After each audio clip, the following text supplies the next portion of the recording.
इस बारिश के मौसम में चाय के साथ गर्मा गर्म कचौड़ी मिल जाए और साथ में वो ग्लूटेन फ्री भी हो, what can be better than this. तो आज मैं यही कचौड़ी की रेसिपी शेयर करने वाली हूँ।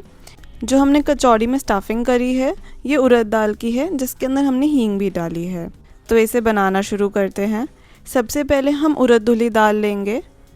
इसे वॉश करके कम से कम 3 से 4 घंटे के लिए सोक कर लेंगे। 3-4 घंटे के बाद आप देखेंगे तो इस तरीके से वो बहुत इजीली टूट जाएंगे।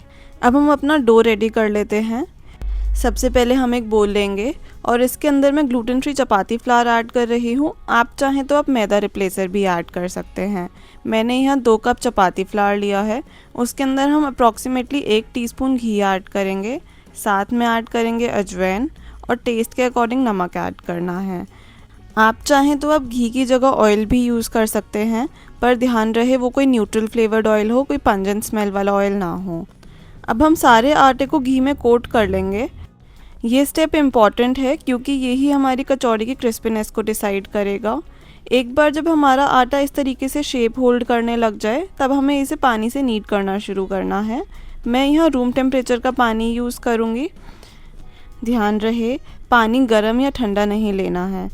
थोड़ा थोड़ा पानी ऐड करते हुए अपना डो रेडी कर लें। जो हम कचौड़ी के लिए डो रेडी करेंगे ये एक सॉफ्ट डो होगा। जो हम समोसे के लिए डो रेडी करते हैं वो इससे थोड़ा अलग होता है। अगर आप ग्लूटेन फ्री समोसास की रेसिपी चाहते हैं उसका लिंक आपको स्क्रीन पर टॉप राइट कॉर्नर पर मिल जाएगा, या फिर आप डिस्क्रिप्शन में भी चेक कर सकते हैं।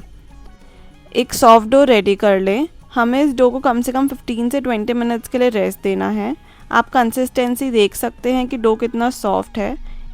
एक फाइनल नीड करें। आप देखेंगे डो हमारे हाथ पे भी नहीं चिपक रहा। अब हम उसे रेस्टिंग के लिए रख देंगे।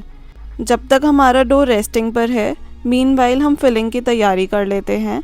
सबसे पहले हम कुछ खड़े मसाले लेंगे जैसे लौंग, जीरा और सौंफ। आप चाहें तो आप साबुत धनिया भी इसमें ऐड कर सकते हैं।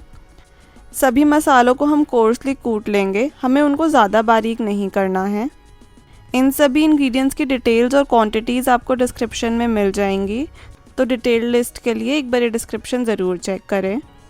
अब हम करीबन 2 टेबलस्पून रूम टेम्परेचर का पानी लेंगे और उसमें हम ऐड करेंगे 1/4 टीस्पून हींग। ध्यान रहे आप जो भी हींग यूज़ करें तो चेक कर लें कि वो ग्लूटेन फ्री है या नहीं है।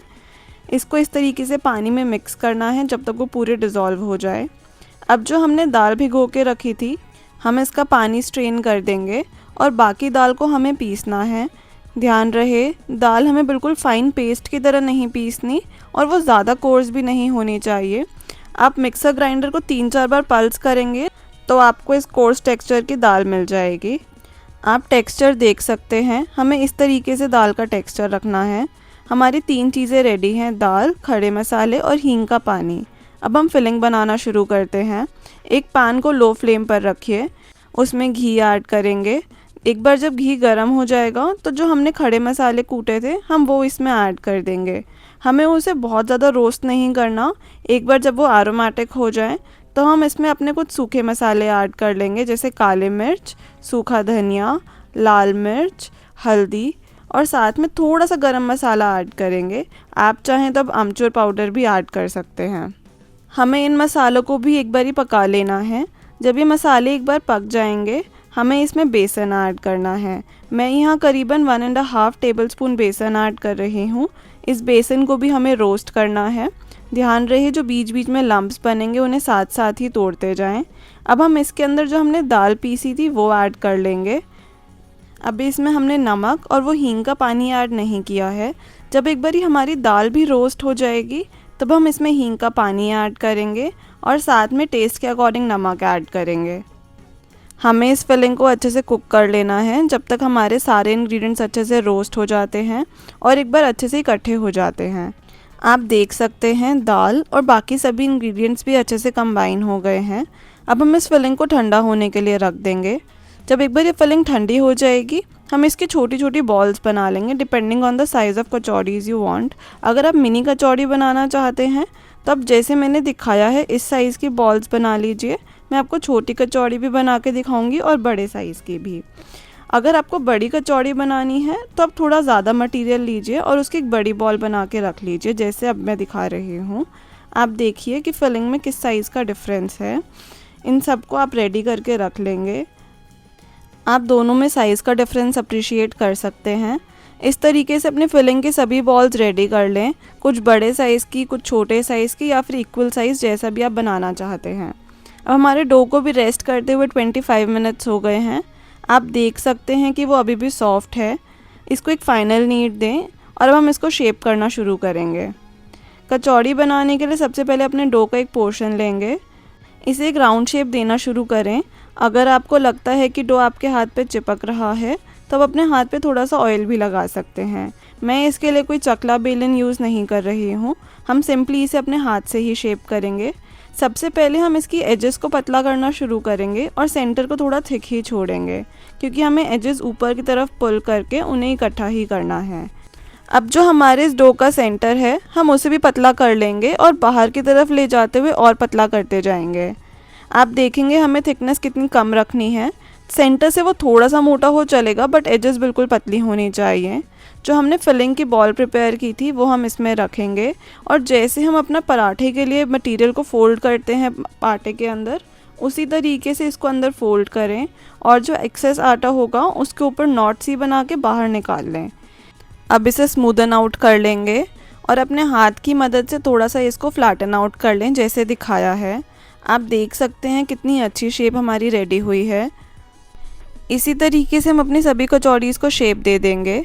मैं एक बार दोबारा प्रोसेस दिखा देती हूँ। अपने हाथ पर थोड़ा सा ऑयल लगा लें, डो का एक पोर्शन लेंगे, उसे राउंड करके फ्लैटन आउट करना शुरू करेंगे। पहले हमें एजेस को पतला करना है और सेंटर को थोड़ा थिक छोड़ देंगे, जैसे दिखाया है। अब हम इसके सेंटर को फ्लैटन आउट करना शुरू करेंगे और बाहर की तरफ अपने फिंगर्स को लाते हुए एजेस को और पतला करते जाएंगे। आप देख सकते हैं हमें किस तरीके से एजेस को पतला रखना है और सेंटर को थोड़ा सा थिक। अब उसमें फिलिंग ऐड करें और जैसे हम पराठे के अंदर अपने मटेरियल को फिल करते हैं, उसी तरीके से हम इस फिलिंग को डो के अंदर भर देंगे। जो ऊपर का एक्सेस आटा होगा हम उसे निकाल देंगे। अब इसे थोड़ा सा स्मूदन आउट कर लें और इसे फ्लैटन आउट कर लें। मीनवाइल जो आपकी बाकी कचौरीज़ हैं, आप उन्हें या तो कवर करके रखिएगा या फिर उन पे थोड़ा सा ऑयल लगा दीजिएगा ताकि वो ड्राई आउट ना हो। सभी कचौरीज़ को शेप देने के बाद हम फ्राइंग का प्रोसेस शुरू करेंगे। हमारी डो और फिलिंग की इतनी क्वांटिटी से 5 बड़ी कचौड़ी और 10 छोटी कचौड़ीज़ रेडी हो जाएंगी। ऑयल जब एक बार गर्म हो जाए, हम अपनी कचौड़ीज़ को फ्राई करना शुरू करेंगे। आप कुछ समय के बाद देखेंगे कि वो फूलनी भी शुरू हो गई है। हमें इन्हें लो फ्लेम पर ही फ्राई करना है ताकि ये अंदर तक अच्छे से कुक हो जाए। जब सभी कचौड़ीज़ पर एक सुंदर सा गोल्डन ब्राउन कलर आ जाएगा, यानी कि वो रेडी हो गई हैं, इन्हें फ्लिप करते हुए पका लें। एक बार में 4 से 5 कचौड़ी ही डालें ताकि ऑयल का जो टेम्परेचर है वो इवन आउट हो जाए और ऑयल ज़्यादा गर्म ना रहे। आप देख सकते हैं कचौड़ीज़ का कितना अच्छा कलर आ रहा है। देखिए कितनी परफेक्ट शेप और कलर आया है। आप इन कचौड़ीज़ को 2 से 3 दिन तक स्टोर भी कर सकते हैं, क्योंकि बारिश का मौसम है तो एयर टाइट कंटेनर में ही स्टोर कीजिएगा। हमारी सभी कचौड़ी फ्राई होके रेडी हैं। आप एक बार इसकी क्रिस्पीनेस सुनिए, ये बिल्कुल परफेक्ट बनी है। आप इन्हें ऐसे भी एंजॉय कर सकते हैं या फिर चटनीज़ के साथ सर्व करें। अगर आपको रेसिपी पसंद आई हो तो लाइक और शेयर ज़रूर करें and subscribe for more. See you in the next recipe.